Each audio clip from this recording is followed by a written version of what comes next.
నమస్కారం. City cable CPC న్యూస్కి స్వాగతం. ముందుగా ముఖ్యాంశాలు. ఇచ్చిన మాట నిలబెట్టుకుంటూ వైఎస్ జగన్ పెన్షన్ కానుక మొత్తాన్ని పెంచడం ఆదర్శనీయం. కార్పొరేటర్ సూర్యనారాయణ ఆధ్వర్యంలో జరిగిన పెన్షన్ పంపిణీ కార్యక్రమంలో ఉప ముఖ్యమంత్రి అంజద్ బాషా వెల్లడి.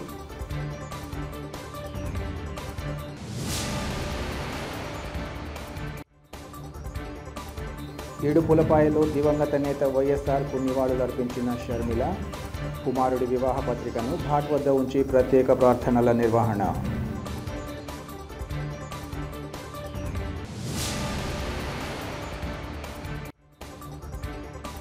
సీఎం రిలీఫ్ ఫండ్ ద్వారా పేదలకు కొండంత అండనిస్తున్న ప్రభుత్వం. లబ్ధిదారులకు చెక్కుల పంపిణీ సందర్భంగా కమలాపురం ఎమ్మెల్యే రవీంద్రనాథ్ రెడ్డి వెల్లడి.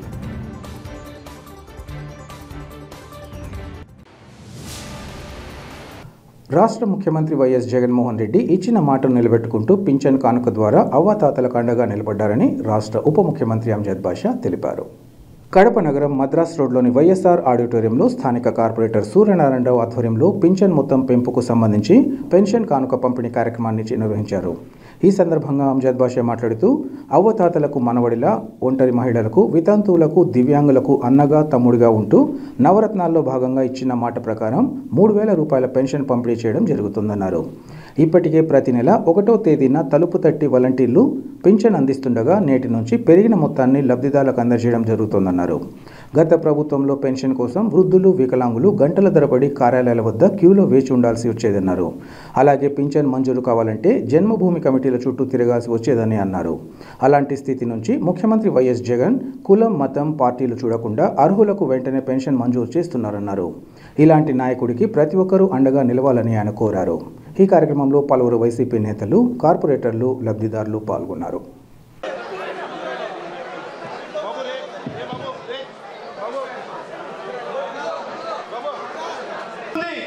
మరి అలాంటి కరోనా పరిస్థితిలో మరి ఈ నాయకులందరూ కూడా ఎక్కడికి వెళ్ళారు? వాళ్ళ ప్రాణాలు కాపాడుకునే దానికోసం ఈ రాష్ట్రాన్ని వదిలేసి పక్క రాష్ట్రం హైదరాబాద్లో తలదాచుకున్న నాయకులు మరి ఈ రోజు వచ్చి మన కడప నగర ప్రజల మీద ప్రేమను వలకబోస్తున్నారు.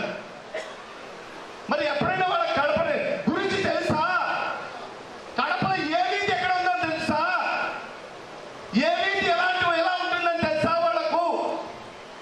మరి అద్దాల మేడల్లో ఉండే వాళ్ళ నాయకులందరూ కూడా ఈరోజు వచ్చి మన కడప నగర రోడ్లు చూసి ఈ రోడ్డు ఇలా ఉంటాయా అని చెప్పి మాట్లాడుతున్న పరిస్థితి మనం గమనిస్తున్నాం. మేము ఇక్కడే పుట్టాము, ఇక్కడే పెరిగాము, ఇక్కడే ఉంటాము, భవిష్యత్తు మేము ఇక్కడే చదువుకుపోతాం, ఇక్కడే మాకు భూస్థాపితం చేస్తారు. ఇది మన కడప. ఎవరో బయట నుంచి వచ్చి మరి ఈరోజు మన మీద ఏదో పాంప్లెట్ తీసుకొచ్చి మీ ఇంటికి 2 లక్షలు ఇస్తాం, 2 లక్షలు ఇస్తాం. నమ్ముతామమ్మా? మనము నమ్ముతామా? మనకు కష్టకాలంలో ఎవరు మనకు ఆదుకున్నాడు? ఏ ప్రభుత్వం ఆదుకుంది? ఏ నాయకుడు మనల్ని ఆదుకున్నాడో మరి ఆ నాయకుడికి మన అండగా ఉండాల్సిన అవసరం ఉంది. 14 ఏళ్ళు చంద్రబాబు నాయుడు ముఖ్యమంత్రిగా ఉన్నాడు ఈ రాష్ట్రానికి. 14 ఏళ్ళు ఈ రాష్ట్రానికి ముఖ్యమంత్రిగా ఉన్నాడు. ఎందుకు ఆ రోజు పెన్షన్ ఇవ్వలేకపోయావు 3,000 రూపాయలు అని చెప్పి ఈ సందర్భంగా నేను ప్రశ్నిస్తున్నాను. మరి ఈరోజు భారతదేశంలో 30 రాష్ట్రాలు ఉన్నాయి. ఏ ఒక్క రాష్ట్రంలో కూడా 3,000 రూపాయల పెన్షన్ లేదు. అది కేవలం మన జగనన్న ప్రభుత్వంలోనే ఈరోజు 3,000 రూపాయల పెన్షన్ ఇస్తున్నాం. ఆ పెన్షన్ కూడా ఇప్పుడే చెప్పారు 68 లక్షల మందికి పెన్షన్ ఇస్తున్నాం. చంద్రబాబు నాయుడు ఉన్నప్పుడు కేవలం 39 లక్షల పెన్షన్ మాత్రం ఇచ్చే పరిస్థితి ఉండేది. మరి ఈ 4 సంవత్సరాల కాలంలో మరి 68 లక్షలకు పెన్షన్లు పెంచుకుంటూ పోయడం జరిగింది. మరి ఈరోజు ఒక నెలకు సుమారుగా 2,500 కోట్ల రూపాయలు ఈరోజు 1వ తేదీ అవుతానే ఈరోజు పెన్షన్ రూపంలో మీకు అందరికి కూడా పంచిపెట్టే కార్యక్రమం మరి ఈరోజు ఈ రాష్ట్రంలోనే జరుగుతుందని చెప్పి కూడా ఈ సందర్భంగా తెలియజేసుకుంటున్నాను. ఈరోజు ఒక్క కడప నగరంలోనే మనం ఇస్తున్నాం. గత ప్రభుత్వానికి ఈ ప్రభుత్వానికి మనం వచ్చిన తర్వాత ఈ 4 సంవత్సరాల కాలంలో 14,000 పెన్షన్లు, కొత్త పెన్షన్లు మేము ఈ ప్రభుత్వం జగన్ ప్రభుత్వం శాంక్షన్ చేయడం జరిగింది. 14,000 కొత్త పెన్షన్స్ ఈరోజు జగన్మోహన్ రెడ్డి గారు ఈ 14.5 సంవత్సరాల కాలంలో మరి ఈరోజు పెట్టడం జరిగింది. మరి ఈరోజు మీరందరూ ఆలోచన చేయాలి. మరి ఈరోజు మన కోసం ఈ ప్రభుత్వం ఉంది. ఇది పేదల ప్రభుత్వం, పేదలకు మంచి చేసే ప్రభుత్వం, పేదలకు మంచి చేసే ముఖ్యమంత్రి జగన్మోహన్ రెడ్డి గారు. ఏ ఒక్క పేదలు ఆకలితో ఉంటే ఆయన చూడలేడు. మరి ఆ సందర్భంగానే ఈరోజు ఎన్ని సంక్షేమ కార్యక్రమాలు ఈరోజు అందుతున్నాయి. ఈరోజు పెన్షన్లు ఢంచంగా నెలకు 1వ తేదీన మనకు పెన్షన్లు వస్తున్నాయి. మరి ఈరోజు మన పిల్లలకు స్కూల్కు పంపిస్తే మనకు అమ్మఒడి డబ్బులు వస్తుంది, ఉన్నత చదువు చదివితే విద్యా దీవెన వస్తుంది, వసతి దీవెన వస్తుంది. డ్వాక్రా అక్క చెల్లెమ్మలకు అందరికి కూడా చంద్రబాబు నాయుడు మోసం చేశాడు. 2014 మీకు అందరికి కూడా రుణమాఫీ చేస్తానని చెప్పాడు. చేశాడమ్మా? మోసం చేశాడు. కానీ జగన్ చెప్పాడు, మా ప్రభుత్వం వచ్చినప్పటి నుంచి మీకు ఎంత రుణం ఉంటో, ఎంత వడ్డీ ఉంటుందో ఆ మొత్తం కూడా 4 విడతల్లో మీ అకౌంట్లో డబ్బులు వేస్తానని చెప్పాడు. ప్రతిష్టాత్మకమైన దినమని ఎలాగైనా చెప్పాల్సిందే.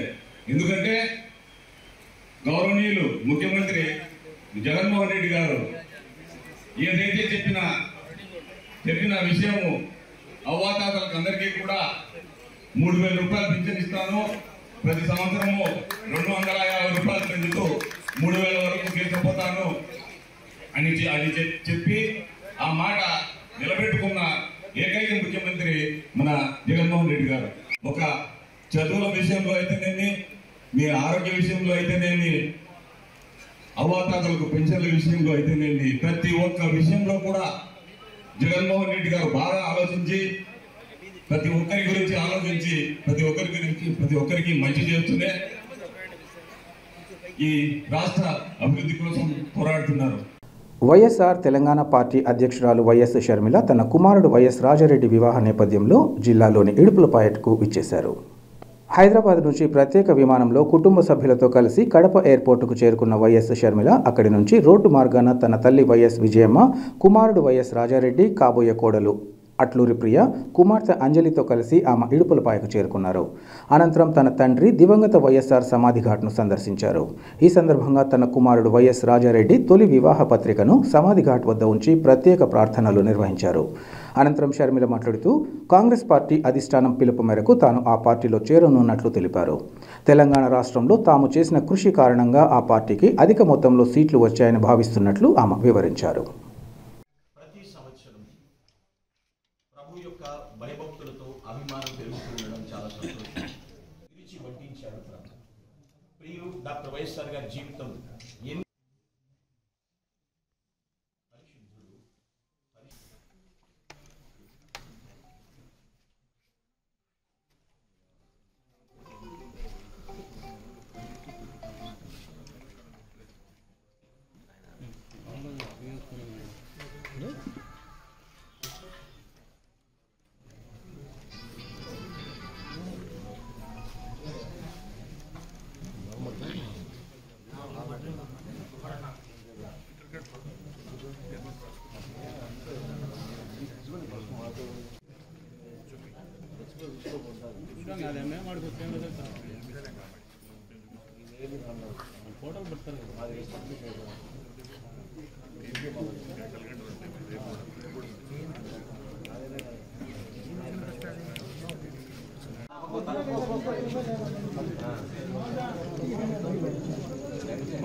ప్లీజ్ ఒకసారి ఇది చూడండి. సార్ ఇది చూడండి. Hello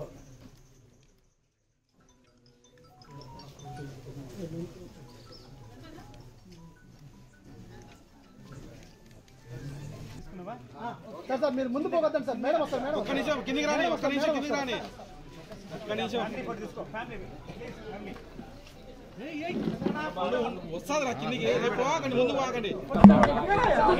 doctor YS Rajasekhara Reddy గారు మనవడు వైఎస్ రాజారెడ్డి పెళ్లి కాబోతుంది. ఈ సందర్భంగా రాజశేఖర రెడ్డి గారి సమాధి వద్ద మొదటి ఇన్విటేషన్ కార్డు ఉంచి ఆయన ఆశీస్సులు తీసుకోవడానికి రావడం జరిగింది. కొత్త వధూవరులు రాజశేఖర రెడ్డి గారితో పాటు ప్రజలందరి దీవెనలు ఉండాలి, దేవుని దీవెన చేత వీళ్ళిద్దరూ సంతోషంగా ఉండాలని మనస్ఫూర్తిగా మాతో పాటు మీరు కూడా కోరుకోవాలని ప్రార్థన. Thank you very much.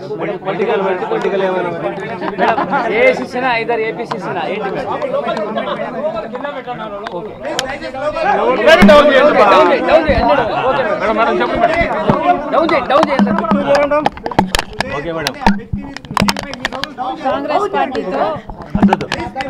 పార్టీతో కలిసి పని చేయాలి అని ఇదివరకే నిర్ణయించుకున్నాం. తెలంగాణలో కాంగ్రెస్ పార్టీకి మద్దతు ఇవ్వడం జరిగింది. కనుకనే కాంగ్రెస్ పార్టీ ఈరోజు అధికారంలోకి వచ్చింది. కేసీఆర్ గారి ప్రజా వ్యతిరేక ప్రభుత్వాన్ని దించడంలో వైఎస్ఆర్ తెలంగాణ పార్టీ చాలా పెద్ద పాత్ర పోషించింది. 31 నియోజకవర్గాలలో కాంగ్రెస్ పార్టీ గెలుపు కేవలం 10,000 మెజారిటీతో గెలిచారు. దానికి కారణం మేము పోటీ చేయకపోవడం. వైఎస్ఆర్ తెలంగాణ పార్టీయే పోటీ చేసినుంటే కాంగ్రెస్ పార్టీకి చాలా ఇబ్బంది అయ్యేది. ఈ కృతజ్ఞత భావం కాంగ్రెస్ పార్టీలో కూడా ఉంది. వైఎస్ఆర్ తెలంగాణ పార్టీకి నేను చేసిన త్యాగానికి కాంగ్రెస్ పార్టీ వాళ్ళు విలువనిచ్చి ఈరోజు నన్ను కాంగ్రెస్ పార్టీలోకి ఆహ్వానించడం జరిగింది. కాంగ్రెస్ పార్టీతో కలిసి పని చేయడానికి నాకు కూడా ఏ అభ్యంతరం లేదు. ఎందుకంటే ఈరోజు కాంగ్రెస్ పార్టీనే మన దేశంలో అతిపెద్ద సెక్యులర్ పార్టీ, ప్రతి ఒక్కరికి భద్రతనిచ్చే పార్టీ కాంగ్రెస్ పార్టీ. కనుక కాంగ్రెస్ పార్టీని బలపరచాలని మేము నిర్ణయించుకున్నాం. ఈ క్రమంలోనే అతి త్వరలోనే యాక్చువల్లీ రేపే ఢిల్లీకి ప్రయాణమై వెళ్తున్నాం. 1-2 రోజుల్లోనే మీ అన్ని ప్రశ్నలకు సమాధానాలు వస్తాయి. సీఎం రిలీఫ్ ఫండ్ ద్వారా పేద ప్రజల ఆరోగ్యానికి రాష్ట్ర ప్రభుత్వం కొండంత భరోసానిస్తోందని కమలాపురం ఎమ్మెల్యే రవీంద్రనాథ్ తెలిపారు. ఈరోజు కమలాపురంలోని ఎమ్మెల్యే కార్యాలయంలో తన నియోజకవర్గానికి సంబంధించి 15 మంది లబ్ధిదారులకు మంజూరైన 32,02,000 రూపాయల విలువైన చెక్కులను ఎమ్మెల్యే అందించారు. అనంతరం ఆయన మాట్లాడుతూ పేద ప్రజల ఆరోగ్య సమస్యలను పరిష్కరించడం కోసం రాష్ట్ర ప్రభుత్వం ఎల్లప్పుడూ ప్రజల వెన్నంటి ఉంటుందని తెలిపారు. రాష్ట్ర ముఖ్యమంత్రి వైఎస్ జగన్మోహన్ రెడ్డి ప్రతి పేదవాడిని ఆదుకోవడం కోసం ఆరోగ్యశ్రీ పథకం వర్తించని జబ్బులకు ముఖ్యమంత్రి సహాయ నిధి కింద పేద ప్రజలకు ఆర్థిక సహాయం అందించేందుకు ముఖ్యమంత్రికి కృతజ్ఞతలు తెలియజేస్తున్నట్లన్నారు. దివంగత ముఖ్యమంత్రి రాజశేఖర రెడ్డి ప్రవేశపెట్టిన ఆరోగ్యశ్రీని గత పాలకులు నిర్లక్ష్యం చేశారని, ఆయన తనయుడు జగన్మోహన్ రెడ్డి ముఖ్యమంత్రి అయిన వెంటనే ఆరోగ్యశ్రీకి పెద్దపీట వేస్తూ దాదాపు 3,400 మందికి సేవలను ఆరోగ్యశ్రీ పథకం కిందికి చేర్చారన్నారు. రాష్ట్రంలో 5 లక్షల లోపు వార్షిక ఆదాయం ఉన్న పేద మధ్యతరగతి ప్రజలకు దాదాపు 80% మందికి పైగా ఆరోగ్యశ్రీ ద్వారా మెరుగైన వైద్య సేవలు అందిస్తున్నట్లు ఆయన తెలిపారు. ప్రజల సంక్షేమం గురించి ఆలోచించే ఇలాంటి ముఖ్యమంత్రి కలకాలం ఉండాలని, ప్రజలు ఆశీస్సులు అందించి ఆశీర్వదించాలని ఆయన కోరారు. తన నియోజకవర్గ ప్రజలకు చేకూర్చిన లబ్ధిపై ప్రజల తరపున ముఖ్యమంత్రికి ధన్యవాదాలు తెలిపారు. ఈ కార్యక్రమంలో నియోజకవర్గ వైసీపీ నేతలు, స్థానిక ప్రముఖులు ఇంకా లబ్ధిదారులు పాల్గొన్నారు. ప్రజలకు మెరుగైన వైద్య సేవలు అందించాలన్న ఉద్దేశంతో డాక్టర్ మహమ్మద్ అలీ ఏర్పాటు చేసిన జీఎం క్లినిక్ సేవలను ప్రజలు సద్వినియోగం చేసుకోవాలని రాష్ట్ర ఉప ముఖ్యమంత్రి అంజద్ బాషా కోరారు. కడప నగరం మట్టిపెద్దపులి వద్ద గల జీఎం క్లినిక్ను ఉప ముఖ్యమంత్రి ప్రారంభించి మాట్లాడారు. న్యూఢిల్లీలో వైద్యుడిగా విశేష సేవలు అందించిన మహమ్మద్ అలీ కడప నగర వాసులకు ఉత్తమ వైద్య సేవలు అందించాలన్న ఉద్దేశంతో నూతన క్లినిక్ను ప్రారంభించారన్నారు. ఈ ఆసుపత్రిలో వైరల్ ఫీవర్, డెంగీ, కామెర్లు, టైఫాయిడ్, టీబీ, థైరాయిడ్ తదితర అనారోగ్య సమస్యలతో పాటు ఇతర సమస్యలకు మెరుగైన వైద్యం అందగలదని తెలిపారు. ప్రజలు తమ అనారోగ్య సమస్యలకు సుదూర ప్రాంతాలకు వెళ్లి వ్యయ ప్రయాసాలు ఎదుర్కోకుండా స్థానికంగా అందే వైద్య సేవలను వినియోగించుకోవాలని ఆయన సూచించారు. ఈ కార్యక్రమంలో జీఎం క్లినిక్ వైద్యులు, సిబ్బంది, నగర ప్రముఖులు పాల్గొన్నారు. అందరికీ నమస్కారాలు. మరి ఈరోజు కడప నగరంలో నా సోదరుడైన డాక్టర్ మహమ్మద్ అలీ గారు జీఎం క్లినిక్ అనే పేరుతో మరి ఇక్కడ మట్టి పెద్దపల్లి కాడ మరి ఈరోజు క్లినిక్ని ప్రారంభోత్సవం చేయడం జరిగింది. మరి ఈ కార్యక్రమంలో పాల్గొన్న నాయకులకు మరి ప్రాంత ప్రజలకు అందరికీ కూడా నేను మనస్ఫూర్తిగా అభినందన తెలియజేసుకుంటున్నాను. మరీ ముఖ్యంగా డాక్టర్ మహమ్మద్ అలీ గారికి నేను మనస్ఫూర్తిగా అభినందన తెలియజేసుకుంటున్నాను. మహమ్మద్ అలీ గారు కడప నివాసి. మరి ఆయన ఎంబీబీఎస్ అయిన తర్వాత ఎండి జనరల్ మెడిసిన్ చేసిన తర్వాత మరి కొన్ని రోజుల పాటు శ్రీకర్ హాస్పిటల్లో పనిచేసిన తర్వాత మరి ఈ ప్రాంత ప్రజలకు సేవ చేయాలి. ఎందుకంటే ఈ ప్రాంతం అంతా కూడా చాలా మటుకు పేదలు నివసించే ప్రాంతము, ఈ మట్టి పెద్దపల్లి ప్రాంతం అంతా కూడా. మరి ఈ ప్రాంత ప్రజలకు అందరికీ, కడప నగర ప్రజలకు ఒక కడపవాసిగా నేను ఇక్కడ ప్రజలకు సేవ చేయాలి అనే ఒక దృక్పథంతో మరి ఈరోజు ఇక్కడ జిఎం క్లినిక్ పేరుతో ఈరోజు ప్రారంభోత్సవం చేయడం జరిగింది. ఖచ్చితంగా ప్రజలకు అందరికీ కూడా విజ్ఞప్తి చేస్తున్నాను, ఒక మంచి డాక్టర్ మరి ఎండి చేసిన తర్వాత కూడా మరి డాక్టర్ రామానుజన్ రెడ్డి కాడ సర్వీస్ కూడా చేయడం జరిగింది శ్రీకర్ హాస్పిటల్లో. మరి అలాంటి ఒక మంచి హ్యాండ్, మరి పేదలు అంటే కూడా చాలా పేదలకు సేవ చేయాలని ఆలోచనతోనే మరి ఈరోజు ఈ మెడికల్ రంగంలో రావడం జరిగింది. మరి అలాంటిది ఎన్నో అవకాశాలు వచ్చినా కూడా ఇతర దేశాలకు కానీ మరి ఇక్కడ ఇతరత్ర అవకాశాలు వచ్చినా కూడా లేదు, నేను ఈ ప్రాంత కడప నియోజకవర్గ ప్రజలకు, కడప ప్రజలకు, మరీ ముఖ్యంగా పేద ప్రజలకు నేను సాయం చేయాలి, పేద ప్రజలకు మెరుగైన వైద్యం అందించాలి అనే ఆలోచనతోనే మరి ఈరోజు ఇక్కడ ఈ క్లినిక్ని ప్రారంభించడం జరిగింది. నేను మనస్ఫూర్తిగా మరి డాక్టర్ మహమ్మద్ అలీ గారికి నేను మనస్ఫూర్తిగా అభినందన తెలియజేసుకుంటున్నాను. మరి ఖచ్చితంగా మరి ఆయన ఆశయం ఏదైతే ఉందో ఆ ఆశయం నెరవేర్చాలి, మరి పేద ప్రజలకు అందరికీ కూడా మంచి మెరుగైన వైద్యం అందించాలని చెప్పి కూడా మరి ఆయన అందిస్తున్న వైద్యంలో మరి అల్లా షిఫా కూడా ఇవ్వాలని చెప్పి కూడా మరి అల్లాతో ప్రార్థన చేస్తూ మరొకసారి మహమ్మద్ అలీ గారికి నేను మనస్ఫూర్తిగా అభినందన తెలియజేసుకుంటున్నాను.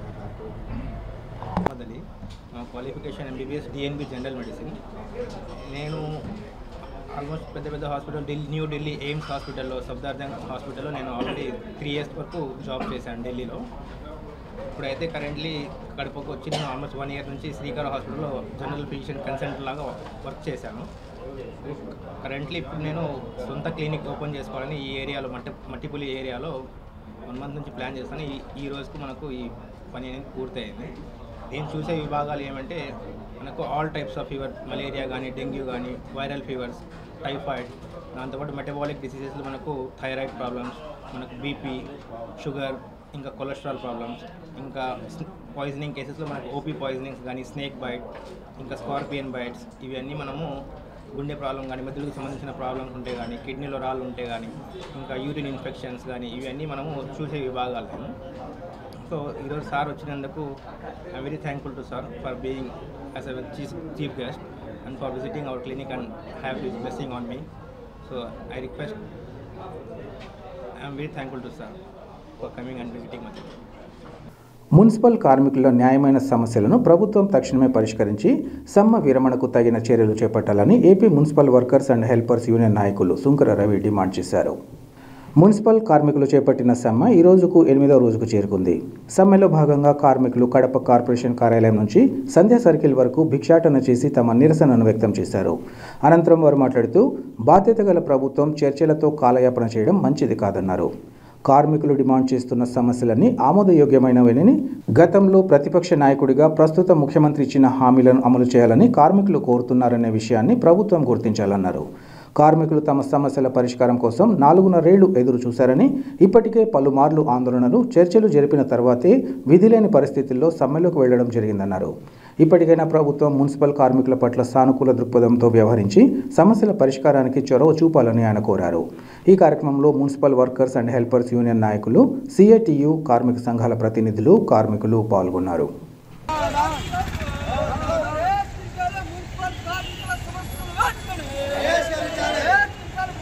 మున్సిపల్ కార్మికుల సమస్యల పరిష్కారం చేయాలని చెప్పి రాష్ట్ర వ్యాప్తంగా ఈరోజు 8వ తారీఖు 8వ రోజు జరుగుతున్నది. రాష్ట్ర ప్రభుత్వం ఇప్పటికైనా కళ్ళు తెరిచి మున్సిపల్ కార్మికుల సమస్యలు పరిష్కారం చేయాలని చెప్పి సిఐటిగా ఏపీ మున్సిపల్ వర్కర్స్ యూనియన్గా ఈ ప్రభుత్వాన్ని డిమాండ్ చేస్తా ఉన్నాం.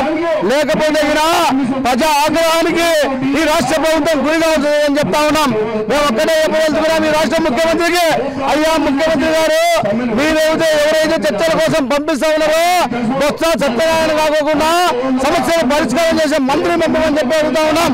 ఈ బొత్స సత్యనారాయణ కావాలని చర్చలకు వచ్చిన నాయకులు రెచ్చగొడతా ఉన్నాడు, ఇబ్బందికి గురి చేస్తా ఉన్నాడు. ఇది సరైన పద్ధతి కాదు. ఈ బొత్స సత్యనారాయణ గారికి ఒకటే చెప్పదలుచుకున్నాం. బొత్స సత్యనారాయణ గారు మీరు కార్మిక సమస్యలు పరిష్కారం చేయాలనుకుంటే పరిష్కారం చేయండి, లేకుంటే మా ప్రభుత్వం చేత కాదు మేము చేయలేము అని చెప్పండి తప్ప మీరు కార్మిక నాయకులు రెచ్చగొట్టే విధంగా మాట్లాడితే బాగుండదని చెప్పి చెప్పదలుచుకున్నాం. ఈ రోజు 8వ జరుగుతూ ఉంది. మీరు ఈ రోజు జరిగే చర్చల్లో సఫలం కాకుండా కార్మిక సమస్యలు పరిష్కారం చేయకుండా రేపటి నుంచి వాటరు విద్యుత్ మిగతా సెక్షన్లు ఏవైతే ఉన్నాయో వాటన్ని ఆపుతాము. ఆపినప్పుడు ప్రజలకు సమాధానం చెప్పాల్సిన బాధ్యత ఈ ప్రభుత్వం ఈ ముఖ్యమంత్రిని ఈ శాఖ మంత్రి అని చెప్పి హెచ్చరిస్తూ ఇప్పటికైనా కనుగరించాలని చెప్పి విజ్ఞప్తి చేస్తా ఉన్నాం. వార్తలు ముగించే ముందు ముఖ్యాంశాలు మరోసారి. ఇచ్చిన మాట నిలబెట్టుకుంటూ వైఎస్ జగన్ పెన్షన్ కానుక మొత్తాన్ని పెంచడం ఆదర్శనీయం. కార్పొరేటర్ సూర్యనారాయణ ఆధ్వర్యంలో జరిగిన పెన్షన్ పంపిణీ కార్యక్రమంలో ఉప ముఖ్యమంత్రి అంజద్ బాషా వెల్లడి.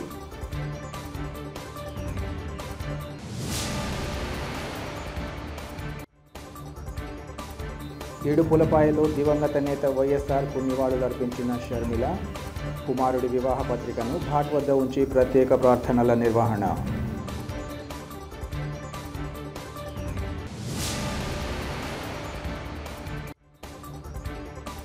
సీఎం రిలీఫ్ ఫండ్ ద్వారా పేదలకు కొండంత అండనిస్తున్న ప్రభుత్వం. లబ్ధిదారులకు చెక్కుల పంపిణీ సందర్భంగా కమలాపురం ఎమ్మెల్యే రవీంద్రనాథ్ రెడ్డి వెల్లడి.